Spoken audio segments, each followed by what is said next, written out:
ऐसी टॉप 3 चीजें कौन सी थी जिससे तुमको लगता है कि इतना शानदार स्कोर तुम्हारा एफएमएसएम के अंदर पॉसिबल हो पाए? तो उसने बहुत हेल्प करी एग्जाम में। अपने हाथ हाथ चल रहा था, फ्लो बना हुआ था कि जल्दी जल्दी कैसे ओके। सॉल्व करना है। एफएमएसएम का पेपर 2.5 आवर में सारा कंप्लीट हो गया था। 2.5 आवर। तो ग्रेट। कोई भी कैसा भी क्वेश्चन इसे डाल दे एग्जाम में, you can easily tackle. Strategic management में कैसे तुम इतना याद कर लिए यार? हाँ मेरे soon to be C finalist, I hope you are doing absolutely amazing. दोस्तों, आज हमारे साथ एक बहुत ही प्यारी शख्स जिन्होंने May 26 के अंदर, जो soon to be C finalist से सी फाइनलिस्ट बन चुके हैं May 26 के अंदर, and that too with an amazing score in group 2। ठीक है, हेमांग गोयल हमारे साथ हैं, जिनका ग्रुप 2 के अंदर एफएमएसएम के अंदर इंडिया में हाईएस्ट स्कोर आया है May 26 के अंदर, 91 मार्क्स। साथ ही इन्होंने ग्रुप 2 के अंदर बहुत ही शानदार स्कोर अचीव किया हर सब्जेक्ट के अंदर। कॉस्टिंग में इनका 94 है, ऑडिट में 83 है। इन टोटल इनका ग्रुप 2 के अंदर 268 है। ठीक है, मैं आपको बता दूं दोस्तों कि इस बार आपको पता ही होगा कि हमारे दो बच्चे थे जिनका एफएमएसएम में हाईएस्ट स्कोर थे इंडिया के अंदर। एक से आप ऑलरेडी मिल चुके हैं, AR3 हमारे तीर्थ सिंह। ठीक है, दूसरे हेमांग, इनकी जर्नी काफी स्पेशल, काफी मोटिवेटिंग है, बिकॉज हेमांग के साथ में कुछ ऐसी सिचुएशन हुई थी, पर्सनल सिचुएशन ऐसी हुई थी, जिसकी वजह से despite a target of getting a rank, वो अपने दोनों ग्रुप साथ में नहीं दे पाए थे। उन्होंने Jan 26 में ग्रुप 1 क्लियर किया, एंड देन क्योंकि उनको था कि मुझे बहुत अच्छा स्कोर अचीव करना, तो पूरे मोटिवेशन के साथ उन्होंने जान लगाई ग्रुप 2 की तैयारी करने में May 26 के अंदर। And finally Hemang is now a CA finalist with an amazing score. तो आज की वीडियो में हेमांग आपको पूरा बताएंगे कि उनका कैसा स्ट्रैटेजी था, कैसे तैयारी किया, इतना शानदार स्कोर कैसे आया। बिकॉज आपको पता ही है कि इस बार बच्चों को 50% प्लस बच्चों ने बोला था पोल के अंदर कि सर एफएमएस का पेपर तो सब बहुत टफ आया था। ठीक है, इतना शानदार स्कोर 91, गर्दा उड़ा दिया हेमंत ने तो। ठीक है, तो हेमंत पूरा बताएगा कैसे उसने तैयारी करी, एफएम में भी, एसएम में भी। ठीक है, हेमांग हमारा स्टूडेंट एफएम के अंदर था, एसएम अभी तक हमने स्टार्ट करी नहीं, जिस दिन अभी वीडियो देख रहे हैं, जिस दिन ये वीडियो हम शूट कर रहे हैं। ठीक है, तो दोनों का बताने वाला है हेमांग, साथ में right from the start, classes के साथ साथ से लेके एग्जाम डे तक हेमांग का पूरा क्या स्ट्रेटेजी था, एग्जाम भी कैसे लिख गया हेमांग, वो सब हम डिस्कस करने वाले हैं। पूरी पर्दे खोलेंगे हेमांग ने कैसे प्रिपरेशन करी है। ठीक है, इट विल वेरी हेल्पफुल जो भी बच्चे टारगेट कर रहे हैं अपने अगले अटेम्प्ट्स के लिए। First of all Hemang, artist congratulation यार, आर्टिस्ट कॉन्ग्रेचुलेशन, थैंक्स इतना अलॉट शानदार सर। स्कोर।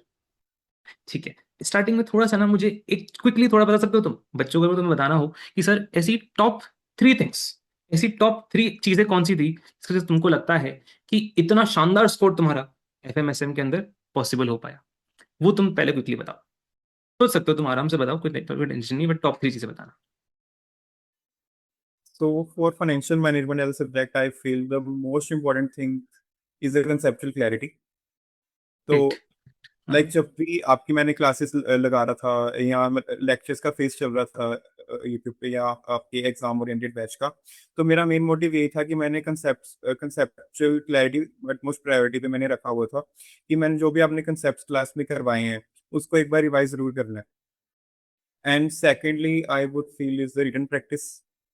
जो ग्रेट। भी क्वेश्चंस हैं, लाइक जो डब्ल्यू कैटेगरी क्वेश्चंस थे OCW ट्रैकर के एंड ऑल, वो मैंने सभी एक बार रिटर्न में प्रैक्टिस किए थे अच्छे से।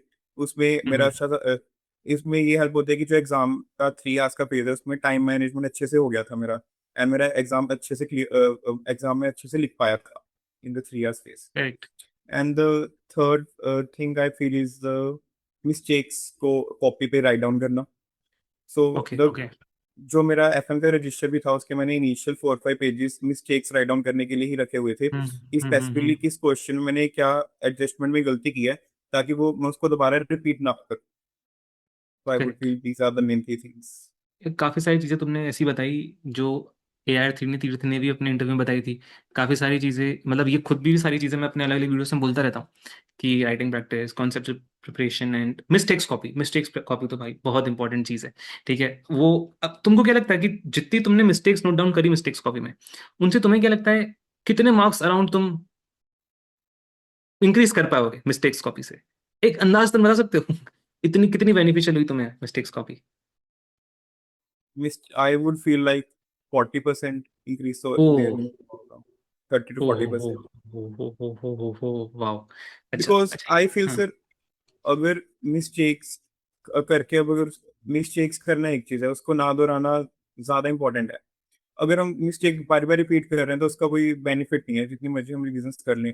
बाय रिवीजन हमारी जो मिस्टेक्स हमने पहले की हैं वो कम होनी चाहिए, ताकि एग्जाम तक हमें ये तो सॉर्टेड रहे कि जो हमने क्वेश्चंस किए हैं उसकी जो ट्रिकी एडजस्टमेंट्स हैं वो एग्जाम में आती हैं, तो उसको हम इजी से टैकल कर पाएंगे। करेक्ट। अच्छा, तो तुमने कॉन्सेप्चुअल क्लैरिटी भी एक चीज मेंशन करी थी, राइट? थोड़ा थोड़ा बताओगे? कभी कभी कभी कभी बच्चे पूछते हैं, सर कॉन्सेप्चुअल क्लैरिटी से आपका मतलब क्या है? What do you mean by concept clarity? थोड़ा थोड़ा सा ओके, पढ़ते खोलो।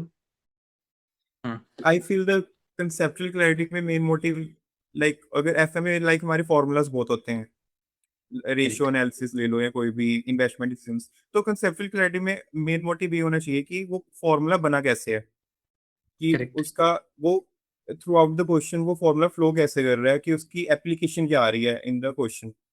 तो हम्म। अगर कंसेप्चुअल वो हम इजी से टैकल कर लें या समझ लें कहीं कि वो फॉर्मूला बना कैसे है, तो आई वुड फील फाइनेंशियल मैनेजमेंट बहुत इजी हो जाएगा टैकल करना। करेक्ट। तो इसके लिए तुम्हें अलग से एफर्ट देना पड़ा कि हम सफिशिएंट थे? I feel more than sufficient है सर। ओके। ठीक है, क्योंकि यस। हम लोग भी इस चीज़ के ऊपर काफ़ी फोकस करते ही हैं कि बच्चे को सारे यस। फॉर्मूले समझ में आ जाए। ठीक है। एंड देन आपने क्वेश्चन प्रैक्टिस करी, जिसके लिए आपने क्लासेस के साथ साथ ओसीडब्ल्यू ट्रैकर भी आपने अच्छे से ओसीडब्ल्यू फॉलो ट्रैकर। किया। एंड आपने सिर्फ क्वेश्चन बैंक ही सॉल्व किया था फर्स्ट रिविजन के टाइम पे, या कुछ और भी तुमने रेफर किया था? मतलब फर्स्ट फर्स्ट जब आप स्टडी कर रहे थे तब आपने कुछ और भी रेफर किया था, या सिर्फ आपने क्वेश्चन बैंक ही किया था? क्वेश्चन बैंक में से लाइक डब्ल्यू कैटेगरी वाले जो क्वेश्चन है वो रेफर किए थे, या फिर कुछ और भी किया था? Like during the lecture phase तो मैंने डब्ल्यू ओसीडब्ल्यू ट्रैकर को ही फॉलो किया था मेनली। एंड फर्स्ट रिवीजन में मैंने सुपर 100 ऑफ जैन 26 को रेफर कर लिया था साथ के साथ। ओके। ओके। ओके। यस। ठीक है। तो फिर ग्रुप 1 खत्म करने के बाद तुम इतने मोटिवेटेड थे कि ग्रुप 2 में तो फोड़ के रख देंगे हम लोग, उसमें कि कब से तैयारी कर स्टार्ट कर दी थी आपने ग्रुप 2 की? I feel 20 to 25 January, like मेरे बीकॉम के एग्जाम्स आ गए थे बीच में आफ्टर अच्छा। ग्रुप 1। उसके हाँ। बाद मैंने साथ के साथ स्टार्ट कर दी थी प्रिपरेशन फॉर ग्रुप 2।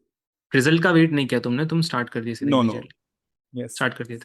ठीक है। अच्छा, फिर मुझे एक चीज़ बताओ, एफएम और एसएम, ठीक है, पहले एफएम की बात कर लेते हैं। कैसे प्रिपरेशन किया तुमने एफएम का? मतलब क्या था आपका प्राइमरी सोर्स, कैसे प्रिपरेशन करा आपने? For financial management. हाँ हाँ, करेक्ट, स्टैटिस्टिक्स पे आते हैं।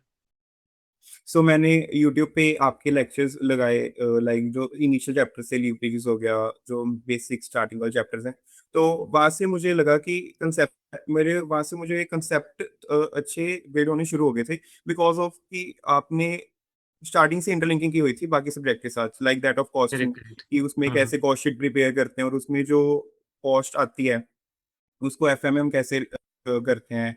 तो हम्म। स्टार्टिंग से मुझे हेल्प हुई थी, फिर like for the main chapters I referred your exam oriented batch, उसमें like for investment decisions working capital, so मैंने ऐसे कंसेप्चुअल क्रेडिट पे फोकस किया था। ओके। तो मुझे एक बात बताओ, क्लासेस जब आप Yes. देखते थे, मतलब आपने आप बोल रहे हो कि कुछ चैप्टर्स आपने हमारे यूट्यूब रिवीजन से किए थे, कुछ आपने बैच में से रेफर किए थे। ठीक है। Yes, अभी मुझे एक yes. चीज़ बताओ, अभी यहाँ से जब तुम रिवीजन 1 की तरफ गए, ठीक है, तो रिवीजन 1 के साथ में तुम्हारी अप्रोच क्या थी?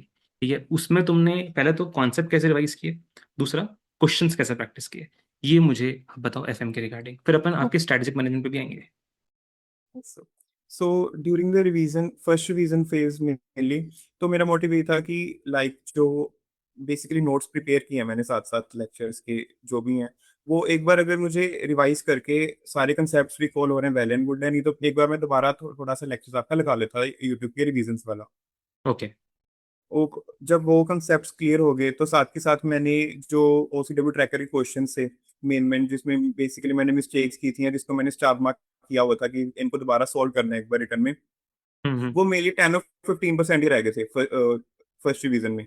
मैंने 10 और 15% क्वेश्चन जॉट डाउन कर लिए थे कि ये मैंने एक बार ओके। दोबारा देखने हैं और इसमें मिस्टेक ज्यादा है मेरी। सिर्फ 10 to 15% ही अपने मार्क किए थे? यस। यस। ओके। यस। वो टेन टू आपने फिफ्टीन क्वेश्चन प्रैक्टिस परसेंट में किया? वो मैंने एक बार दोबारा लिख के देख लिए थे फर्स्ट रिवीजन में। अच्छा अच्छा अच्छा। ठीक है। यस। ये आपने लिख के किए थे, उसके साथ में आपने और क्या क्या किया था रिवीजन 1 में?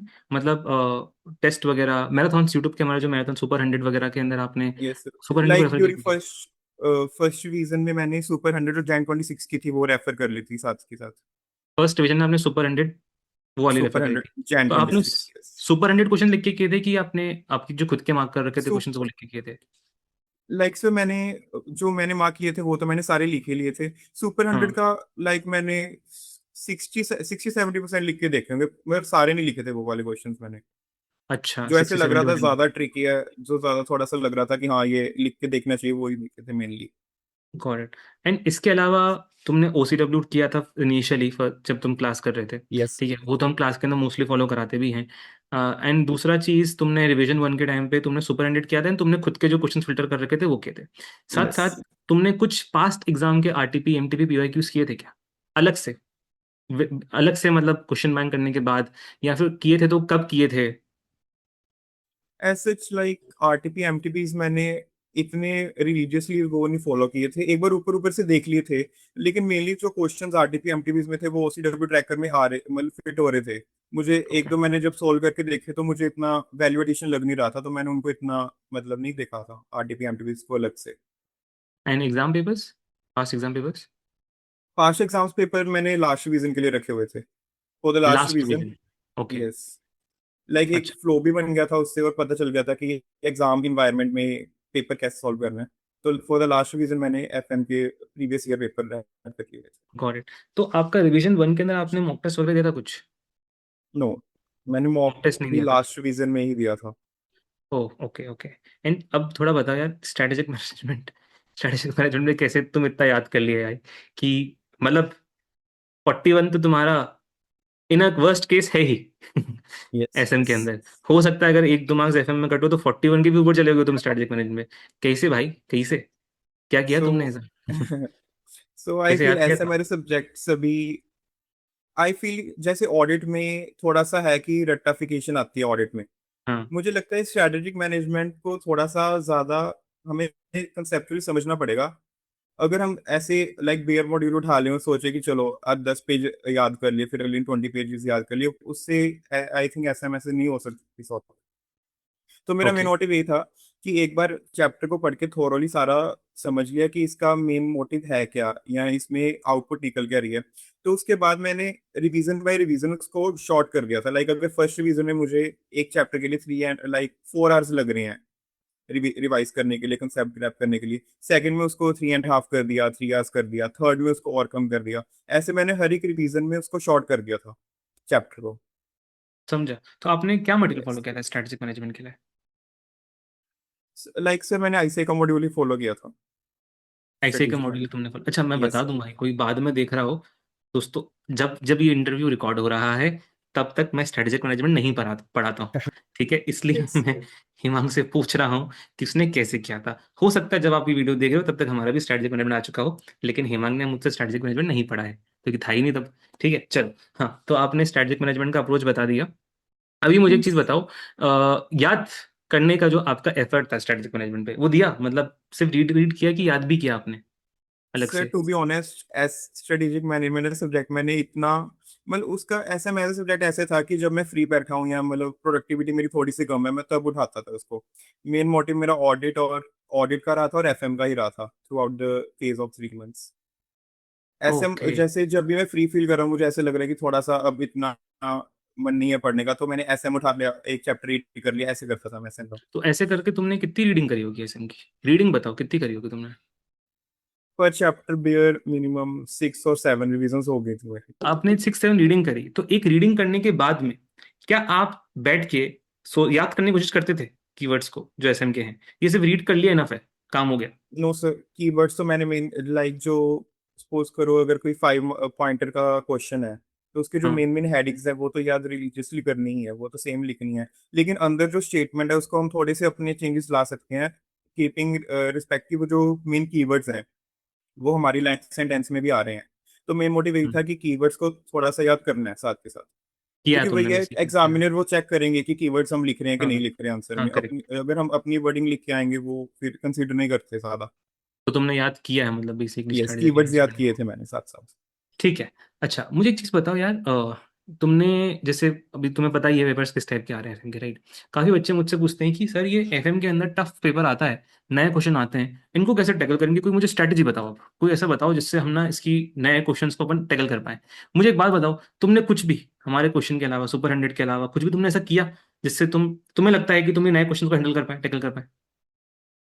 लाइकवाइज अगर मैं एक लाइन में कंक्लूड करूँ सबसे मेन है, अगर आप फॉर्मूला के पीछे का रीजन समझ जाओ कि फॉर्मूला वो बना कैसे है, तो कोई करेक्ट। भी कैसा भी क्वेश्चन है इसे डाल दे एग्जाम में, you can easily tackle. Same चीज तीर्थ ने भी मेंशन करी थी अपने इंटरव्यू के अंदर। यस। अगर और वो, अगर हम हाँ। फॉर्मूलाज को ही याद करी जाएंगे, like for example ratio analysis है। मैंने कई बार देखा है कि स्टूडेंट्स क्या करते हैं, 3-4 पेजेस निकालेंगे और उस वो याद करने बैठ जाएंगे, लाइक उससे कोई हेल्प नहीं होगी जब तक वो उसका लॉजिक नहीं देखेंगे, उसके रीजन क्या है कि ये फॉर्मूला बना कैसे है। करेक्ट। सो मेन वही है, अगर एफएम के हम जो फॉर्मूलाज बने हैं उनको रीजन देख लेंगे और देख लेंगे कि ये इक्वेशन फ्लो कैसे कर रही है थ्रू आउट द क्वेश्चन, तो आई थिंक आई से जैसा मर्जी क्वेश्चन डाल दे, we can easily tackle in the exam. Correct, मतलब मैं भी यही चीज़ पे एम्फोसाइज करता हूँ काफ़ी सारे स्ट्रैटेजी वीडियोस में कि भाई, लेक्चर्स के अंदर भी, कि भाई थोड़ा फॉर्मूला इसको जितना समझोगे उतना बेटर रहेगा। Because at the end exam में जब क्वेश्चन नया नया घूम के आएगा, थोड़ा सा भी मॉडिफाई होकर आएगा, it requires your conceptual understanding only, कि आप उसको कैसे टैकल कर पाते हो। कुछ ऐसा अलग से करने का जरूरत नहीं है आपको, जो कर रहे हो उसको ही अगर अच्छे से करोगे, कंसेप्चुअली समझ के करोगे, तो आप नए क्वेश्चंस को इजीली टैकल कर पाओगे। ठीक है। अच्छा, मुझे एक चीज बताओ, रिवीजन टू में जब आप मूव करे थे यहाँ पे, तो रिवीजन टू के अंदर आपकी अप्रोच क्या थी, both for F M and S M?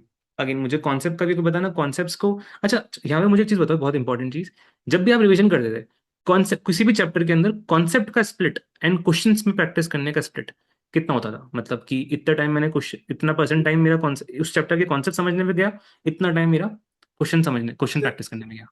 I feel जैसे जैसे हम रिविजन्स कर रहे हैं तो हम्म। उसमें पहले कंसेप्ट ग्रैब करने में फर्स्ट रिवीजन में या सेकंड में टाइम ज्यादा लगेगा, लेकिन करेक्ट। बाय जितनी रिवीजन हम करते जाएंगे उसमें कंसेप्ट को ग्रैब करने में टाइम कम होता जाएगा और क्वेश्चंस को देखने में रिवाइज करने में ज्यादा होता जाएगा। क्वेश्चंस तो को मेरा टाइम भी ज्यादा देना। यस, क्योंकि उसके बाद लाइक मेरा मोटिव सेकंड और थर्ड रिवीजन तक ये हो गया था कि कंसेप्ट तो एक बार रिवाइज हो गए, फर्स्ट रिवीजन में भी हो गए, सेकंड में भी हो गए, अब ज्यादा से ज्यादा क्वेश्चंस लगाने हैं कि मेनली क्वेश्चंस तो मैंने सॉल्व कर लिए थे, लेकिन अगर कोई प्रीवियस ईयर क्वेश्चंस हैं या कोई लेटेस्ट लाइक मे के आरटीपी एमटीपीज आ रहे हैं उनको देखना है, तो मेरा मेन मोटिव वो हो गया था सेकंड और थर्ड रिवीजन से। कंसेप्ट मैंने रिलीजियसली थर्ड रिवीजन तक किए थे, उसके बाद मैंने कंसेप्ट देखे भी नहीं थे। ओके, तो सेकंड डिवीजन में क्वेश्चंस प्रैक्टिस का सोर्स क्या था आपके? क्या क्वेश्चंस, कौन से क्वेश्चंस आपने सॉल्व किए थे सेकंड सेकंड डिवीजन में? For the second revision mainly sir, like मैंने थोड़े से प्रीवियस ईयर क्वेश्चन उठाए थे, like May 24 and September 24, 2-3 attempts के मैंने पीवाईक्यू सॉल्व किए थे। हम्म। एंड आई थिंक एक दो आरटीपी एमडी भी साथ में कर लिए थे। अच्छा। यस, और मतलब जो जो सुपर हंड्रेड वगैरह है ना, OCW ट्रैकर में से आपने कुछ मार्क्स वगैरह कर रखे थे, वो क्या था कि आपने डिवीजन टू में? उनको सर एक बार सेकंड डिवीजन मैंने एक बार उनको बस गो थ्रू कर लिया था, एज सच उनको अच्छा। रिटर्न में करके नहीं देखा था थर्ड टाइम। अच्छा, आपने सुपर हंड्रेड सिर्फ आपने फर्स्ट डिवीजन में, सॉरी, क्लास के साथ में आपने OCW किया, देन फर्स्ट डिवीजन में आप गए सुपर हंड्रेड पे, साथ में आपके सुपर हंड्रेड, OCW वाले यस। कुछ। रिवीजन टू यस, के अंदर आपने सुपर हंड्रेड बस आप ऊपर से देखा ही था, आपका ऊपर मेजर से देखा focus RTP, RTP MTP RTP. वाई की। एंड उसमें से भी कुछ कुछ तो मतलब जो सुपर हंड्रेड हमारी आई थी उसके अंदर कवर्ड थे, यस, तो वो आपको। तो सर एडेड एडवांटेज है कि एक क्वेश्चन को हमने 2-3 बार प्रैक्टिस कर लिया, भैया। ओके, समझा। तो आपका बेसिकली था कि चलो मैंने एक बार तो कर रखा है, अब मैं फिर से एक बार आरटीपी एमटीपी वाई की उसके क्वेश्चन ही इस बार यस। सॉल्व करूंगा। करेक्ट। ठीक है। अच्छा, अब मुझे बताओ, ये तो अपन ने बात करी तुम्हारे रिविजन्स के टाइम की, अभी जब तुम 1.5 डे में गए थे, one point yes five day में तुम्हारा स्ट्रेटजी क्या था वहां पे? तुम एफएम को एसएम को स्प्लिट तुमने कैसे मेंटेन किया था? पहले दिन क्या किया, सर, नेक्स्ट डे कैसे किया? वो मुझे थोड़ा सा बताओ। सो लाइक ऑडिट का एग्जाम देने के बाद मैंने लाइक 7 और 8 o'clock मैंने एफएम पहले स्टार्ट की थी, तो एफएम के मैंने कंसेप्ट स्टार्ट किए थे। कंसेप्ट मैंने किया। लाइक कंसेप्ट एक बार रिवाइज करने दोबारा स्टार्ट कर दिए थे, तो हम्म। आई फील कल नेक्स्ट डे 10 और 11 o'clock तक मैंने एक बार सारे कंसेप्ट गो थ्रू कर लिए थे अच्छे से। अच्छा, तुम पहले सारे कॉन्सेप्ट यस। कॉन्सेप्ट कर लिए, क्वेश्चन बाद में यस। करूंगा, सारे पहले कॉन्सेप्ट कॉन्सेप्ट कर लिए। यस सर, पहले एक बार सारे कंसेप्ट गो थ्रू कर लिए थे मैंने। गॉड, तो फिर उसके बाद आपका क्या, क्वेश्चन की तरफ कैसे आए थे, कभी आए थे क्वेश्चंस के ऊपर? उसके बाद सर मैंने लाइक उसके बाद फिर मुझे एफएम के क्वेश्चंस मैंने बस एक बार रिटर्न में देखना था कि स्पीड दोबारा मेंटेन रहे एफएम की, तो मैंने एक बार सुपर 50 May 26 का था जो आपका, वो हाँ एक बार हाँ। मैंने रिटर्न में कर लिए थे क्वेश्चंस। कितने के पसंद किए थे उसमें से क्वेश्चंस? उसमें एज सच सारे? मुझे याद नहीं, 70% कर लिए थे सर मैंने। 50 में से 70 तो 35 के आसपास। 30-35 इश थर्टी इतने थर्टी कर फाइव लिए के थे। आसपास। ठीक है, बाकी तुम्हें तुम्हें ऑलरेडी देख के कंफर्ट आ रहा था कि हाँ ठीक है, ये यस, पता है बाकी मुझे। सब मेनली क्वेश्चंस तो वैली किए हुए थे, बस मुझे ऐसा था कि एक बार स्पीड दोबारा बन जाए एफएम के क्वेश्चंस करने के लिए, तो मेन मोटिव हम्म। मेरा वही था। फिर उसके बाद ये कभी तक खत्म हुआ था तुम्हारा, आई थिंक एफएम का एट प्रिपरेशन और कभी तक नाइन खत्म ओ हुआ था? 8 और 9 o'clock तक हो गया था, नेक्स्ट डे रात तक। नेक्स्ट डे 8-9 क्लॉक, 8 और 9 क्लॉक तक, यस। उसके बाद ऐसे में उठाया तुमने? उसके बाद एसएम उठाया था। एसएम में सारे चैप्टर्स कवर किए थे, सेल्फ ही पढ़ा था तुमने, रीड ही किया था सब कुछ सेल्फ? यस, सारा खुद रीड किया था, सेल्फ ही किया था उसे सारा। लाइक एंड मैंने, वो, हाँ, आई फील 2 चैप्टर्स तो नेक्स्ट ही कर लिए थे, एंड एग्जाम डे मैंने 3 चैप्टर्स रिवाइज कर लिए थे। तो तुमने एग्जाम के दिन सुबह 3 चैप्टर्स किए थे? यस, 3 चैप्टर्स की। और ठीक है, तो एंड वहाँ पे तुम्हारा एसएम के अंदर फोकस सिर्फ कॉन्सेप्ट रीड करने का था, कि तुम क्वेश्चंस भी कुछ देखते चल रहे थे, कुछ क्वेश्चन बैंक के कोई क्वेश्चन देख लेते हैं कि क्वेश्चन कुछ सर, देख रहे हैं? क्वेश्चन एज सच मैंने लाइक थोड़ा सा मैं देख लेता, आरटीपी एमटीपीस में देख लेता था, लेकिन मेजॉरिटी क्वेश्चंस मेरे फर्स्ट टाइम में सॉल्व हो जाते थे, तो मेरा फोकस ज्यादा याद करने में ही था एसएम में। हम्म। मतलब तो लास्ट डे पे भी कंसेप्ट तुम ऐसे, एज सच, सॉरी, हाँ बोलो ना। लाइक कंसेप्ट एज सच मुझे ऐसे लग रहा था कि एक बार अगर हमें याद है कि मॉड्यूल में लिखा गया वो है, वो उसके हम फ्रेम कर देंगे आंसर को, तो एज सच मैंने ऐसे करेक्ट। किया। तो फिर तुम लास्ट डे पे भी सिर्फ, लास्ट डे तुम सिर्फ रीड कर रहे थे, कि रीड करने के बाद वापस एक बार रिकॉल करने की भी कोशिश कर रहे थे कौन कौन से कीवर्ड्स रिकॉल, में? रिकॉल। लास्ट तो रीड रिकॉल ही रीड कर किया रहा था कि नहीं, अगर, कैसे रिकॉल ही किया क्या? सीधा रिकॉल किया था। मैं रिकॉल का भी पता लग रहा है कि मैंने क्या पहले किया हुआ था, बस उसको फिर दोबारा देखा भी नहीं, ऐसे अच्छा, करके। बट अटके तो हो गए कहीं ना कहीं, तो अटके हो गए कि ये तो याद नहीं आ रही। यस यस, वो तो था। लाइक 1-2 चैप्टर्स मुझे ऐसे लग रहा था ये मैंने किए भी हैं कि नहीं पहले, वो तो हम्म। होता ही। लेकिन उसको भैया ठीक है। अगर हाफ आवर या 1 आवर थोड़ा सा एक्स्ट्रा भी लग रहा है तो इतनी दिक्कत नहीं है, पहले ही हमने इतनी रीजंस की हुई है तो कंफर्ट रहता है करेक्ट। पहले। करेक्ट। तो दैट वाज योर स्प्लिट। ठीक है, अब एग्जाम डे पे तुमने कुछ और खास किया था, मतलब कुछ और देखा था, कुछ और रिसोर्स हमारा देखा था, या कुछ भी और किया था योर एग्जाम डे पे? यही था तुम्हारा सब कुछ? यस। ठीक है। ओके। चलो फिर एग्जाम में जब तुम घुसे, अभी थोड़ा सा मुझे बताओ, एग्जाम हॉल में तुम्हारा स्ट्रैटेजी क्या था पेपर अटेम्प्ट करने का? मतलब यस एकदम एकदम खोद सो खोद के पूछेंगे हम तुमसे। सो तो तुम्हारा क्या था लाइक पूरा स्ट्रैटेजी, बताओ। मुझे लगता है May 26 ऑनवर्ड्स आईसीए ने क्या करना शुरू कर दिया कि जो एमसीक्यू बुकलेट है वो भी 15 मिनट्स की रीडिंग टाइम में वो देते हैं। करेक्ट। तो मैंने जब भी मुझे क्वेश्चन पेपर मिला मैंने सीधा एमसीक्यूज उठाए थे ऑफ स्ट्रेटेजिक हम्म। मैनेजमेंट। तो ओके। एसएम, यस, एसएम के एमसीक्यूज किए, फिर एफएम के एमसीक्यूज किए। वो एमसीक्यूज करके मुझे इतना कंफर्ट आ गया था कि 25 तो बन जाएंगे आराम से, 24-25 मार्क्स इसमें कितना आराम मिनट से। लगा था तुमको सारे एमसीक्यू खत्म करने में, ट्वेंटी अंदाजा फाइव पता है कुछ? Minutes 25 minutes, twenty twenty five five to thirty minutes minutes maximum. Okay. 25 minutes के अंदर 25 मार्क्स सील। यस, लाइक मेरा ठीक है। स्टार्टिंग से फॉर ऑडिट और कॉस्टिंग भी मोटिव था कि जल्दी जल्दी एमसीक्यू सॉल्व करके बेयर मिनिमम 20-25 मार्क्स अगर हम स्कोर कर पा रहे हैं तो मतलब पेपर तो पहले ही क्लियर है, तो दिक्कत ही नहीं है, क्योंकि इतना तो पड़ा हुआ है डिस्क्रिप्टिव में, 70 में से हम 30 मार्क्स तो आराम से ला ही सकते हैं, 20-30 मार्क्स। तो मेरा स्टार्टिंग से ये मेरा होता था कि जल्दी जल्दी एमसीक्यू सॉल्व करके 25 मार्क्स स्कोर कर लो, तो आराम से पेपर डिस्क्रिप्टिव वाला लिखा जाएगा। समझा। तो बट ये जो चीज़ थी तुम्हारी, 25 मिनट्स का जो तुम्हारा एक्सरसाइज था एमसीक्यू सॉल्व करने का, यस ये तुम्हारा रीडिंग टाइम से स्टार्ट हो जाता था? Yes, with in the reading time. Reading time से तुम सॉल्व करना स्टार्ट, मतलब अभी तो पेपर स्टार्ट हुए, 15 मिनट तुमने वहां दिए, फिफ्टीन पेपर स्टार्ट हुए, मिनट्स 10-15 मिनट के अंदर ही तुम्हारे 25 मिनट यस सील। यस। ठीक है। करेक्ट। और फिर उसके बाद यस, क्या किया था? ये पंद्रह उसके बाद पच्चीस सीधा मिनट में? स्ट्रेटेजिक मैनेजमेंट के डिस्क्रिप्टिव फर्स्ट क्वेश्चन को छोड़ दो, सीधा जो बाकी वाले क्वेश्चन जो डायरेक्ट क्वेश्चन, लाइक 4 क्वेश्चन हमने लिखने होते हैं डायरेक्ट, तो वो साथ के साथ लिख दिए। और अगर उसके बाद मुझे लग रहा था कि एसएम के जो डिस्क्रिप्टिव है फर्स्ट क्वेश्चन जो कंपलसरी वाला है वो भी मुझे थोड़ा सा रीड करके पता लग रहा था कि हाँ कि आंसर क्या बन सकता है, तो वो भी मैंने साथ के साथ कर दिया था। तो सो आई तुमने ऐसे, फील हाँ, विद हाँ इन बोलो। 1 आवर मैंने एसएम सारी लिख दी थी, 35 मार्क्स, ओके। तो लाइक थ्री 25 मिनट पहले, फिफ्टीन फिर थ्री 1 आवर ट्वेंटी और। समझा। तो अच्छा ये चीज बताओ, ये तुम्हारा पहले पूरा तुमने स्प्लिट करा था कि पहले एसएम करूंगा उसके बाद एफएम करूंगा? यस, पहले ये मैंने स्प्लिट करा था स्ट्रेटेजाइज किया तुमने? हुआ था। ओके। ठीक है। And any reason behind it कि मैं पहले ऐसा स्प्लिट रखूंगा कि पहले एसएम फिर एफएम? आई फील कि sir SM as a subject क्या है कि अगर हम एंड में थोड़ा सा लिखते हैं कि एफएम में ऐसा होता है कि अगर एक क्वेश्चन सपोज करो नहीं हो रहा, सॉल्व नहीं हो रहा या समझ नहीं आ रहा, तो हम्म। उसमें अगर हम एक्स्ट्रा टाइम डिवोट कर देते हैं, तो अगर एंड में सपोज करो टाइम नहीं बचा स्ट्रेटेजिक मैनेजमेंट में, तो याद किया हुआ भी हम जल्दबाजी में थोड़ा सा नहीं लिख पाते, क्योंकि राइट। एसएम में क्या होता है कि थोड़ा सा वो चेक करते हैं कि आपकी राइटिंग स्किल्स कितनी अच्छी हैं। राइट। तो मुझे ऐसा था कि एसएम में थोड़ा सा अच्छा, मतलब पहले ही थोड़ा सा अगर एक्स्ट्रा टाइम डिवोट कर भी देंगे तो दिक्कत नहीं है, क्योंकि उसमें हम्म। मार्क्स अच्छे आ सकते हैं फिर भी। ठीक है। अगर फाइनेंशियल मैनेजमेंट 1-2 क्वेश्चन अगर सपोज करो नहीं निकल रहा है या दिक्कत आ रही है तो थोड़ा सा मोरल डाउन हो जाता है कि होता है कि नहीं ये तो सॉल्व भी नहीं हो रहा है ऐसे, तो एसएम के टाइम कम रह जाता है, इसी कारण मैंने पहले एसएम उठाई थी। ठीक है, मतलब एसएम स्ट्रांग है तो obviously you get that comfort कि चलो एसएम यस, को पहले अपन कर सकते हैं। दैट्स वो उसके उस लिए पर भी एसएम मैटर अच्छे से करती पढ़ना है भी कि पड़ेगा ना एसएम, बच्चों को। ऑब्वियसली मतलब नहीं कोई बच्चा सोचे कि मैं पहले एसएम करूंगा, एसएम अच्छे से पढ़ के जाओ तो पहले करो। ठीक है, बस वो यस। चीज़ है। हाँ, तो फिर उसके बाद तुम एफएम पे गए। एंड एफएम पे लगभग तुमको लगा है 1.5 घंटा ही डिस्क्रिप्टिव पे, एफएम करेक्ट? राइट, डेट के यस, आसपास। डेढ़ नहीं, तुम्हारा घंटे तो के 2.5 घंटे में आसपास। खत्म हो गया था ना, तो फिर तो आई फील 1 hour 15 minutes लगे थे मुझे। डिस्क्रिप्टिव में बना 15 1 hour 15 to minute. 20 minutes, yes. Timing की कोई तुम स्ट्रैटेजी फॉलो करते थे कि मैं मतलब टाइम मैनेजमेंट के लिए कोई स्ट्रैटेजी फॉलो कर रहा हूँ? आई फील कोई मेथड था टाइम तुम्हारा? मैनेजमेंट की, अगर हम राइटिंग प्रैक्टिस कर रहे हैं ना ड्यूरिंग द क्लासेस, तो टाइम मैनेजमेंट की दिक्कत आ ही नहीं सकती एग्जाम में, जितना मर्जी लेंदी एक पेपर आ जाए। ये मुझे तब नोट हुई थी जब, तब तो स्टार्टिंग में लग रहा था मुझे भी, पर्सनली फील होता था जब क्लासेस चल रही थी कि ये क्वेश्चन तो एक बार पता चल गया कैसे करना है, लेकिन फिर मैं उसको लिख के देखता था, स्पेशली डब्ल्यू कैटेगरी क्वेश्चंस को। तो उसमें बहुत हेल्प करी एग्जाम में, अपने आप हाथ चल रहा था, फ्लो बना हुआ था कि जल्दी जल्दी कैसे सॉल्व करेक्ट, करना है। करेक्ट। ये तो यार मैं हर चीज में तो, ये तो मेरे हर मैराथन में बोलता हूँ, स्टार्टिंग में 10-15 मिनट यस। लेके मैं ये बताता था कि राइटिंग में करो, राइटिंग में करो, राइटिंग में करने से बहुत हेल्प होगी। You will feel that yes. Confidence in writing the solutions ना, स्ट्रक्चर समझ में आ यस। जाता है।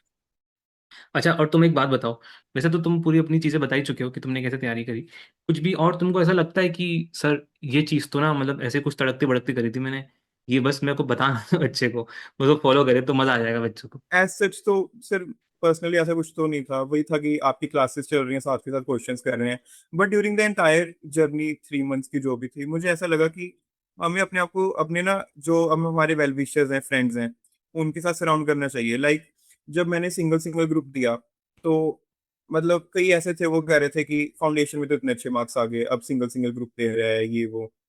लेकिन मेरे, लाइक मैंने अपने आप को एक ऐसे फ्रेंड के सराउंड किया हुआ था, वो उनका रोज शाम को कॉल आना ही था कि आज तूने कितनी पढ़ाई की, कि अपने आप को हम्म। लोग तो नहीं फील कर रहा, आर यू मोटिवेटेड, कोई दिक्कत तो नहीं आ रही है वो। तो आई फील अगर हमारे पास जर्नी में फ्रेंड्स हो अच्छे, हाँ, तुम श्योर हो तो ऐसे ये ऐसे फ्रेंड्स लड़के ही थे? Yes sir. पक्का ना?